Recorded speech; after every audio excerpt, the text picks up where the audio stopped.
اعوذ باللہ من الشیطان اللعین الرجیم بسم اللہ الرحمن الرحیم۔ السلام علیکم یا علی مدد۔ مومنین و مومنات کی خدمت میں آج ایک بے انتہا مجرب اور جلالی ترین وظیفہ عمل، ماہ سفر کے پہلے پیر، فرسٹ منڈے آف ماہ سفر کے پورے دن میں کیا جانے والا بے انتہا مجرب ترین وظیفہ عمل لے کر آئے ہیں۔ یہ وظیفہ عمل مومنین کی فوراً کے فوراً حاجات کی قبولیت کے لیے، رزق و روزی میں برکت کے لیے، مشکلات کے خاتمے کے لیے بے انتہا مجرب ترین وظیفہ عمل ہے۔ آج یعنی ماہ سفر کے پہلے پیر والے دن آپ نے خصوصی طور پر اس وظیفے عمل کو کرنا ہے۔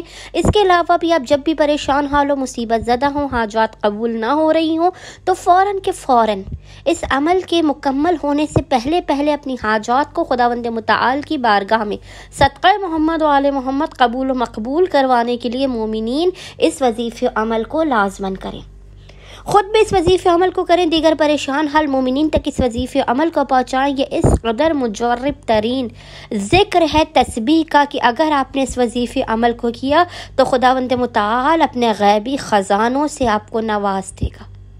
اس قدر آپ کو عطا کیا جائے گا کہ آپ حیران رہ جائیں گے۔ بس مومنین نے یقین اور اطمینان کی معراج پر قائم رہتے ہوئے آج یعنی ماہ سفر کے پہلے پیر والے پورے دن میں کسی بھی وقت نصف شب تک جب بھی آپ کو فرصت کے لمحات ملے، آپ نے باوضو ہونا ہے۔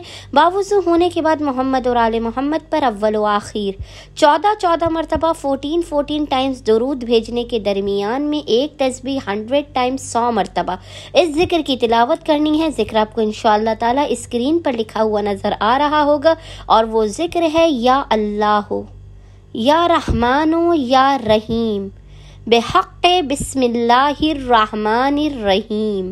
اس ذکر کی آپ نے ایک تسبیح تلاوت کرنے کے بعد خداوند متعال کو محمد اور ان کی آل کے حق کا واسطہ دے کر اپنی حاجات کو طلب کرنا ہے، بلاؤں مصیبتوں پریشانیوں کے خاتمے کی دعا کرنی ہے۔ انشاءاللہ تعالی صدقہ محمد و آل محمد خداوند متعال مومنین کی ہر ناممکن ترین حاجات کو انہیں عطا کر دے گا، بلاؤں مصیبتوں پریشانیوں آفات کا خاتمہ کر دے گا۔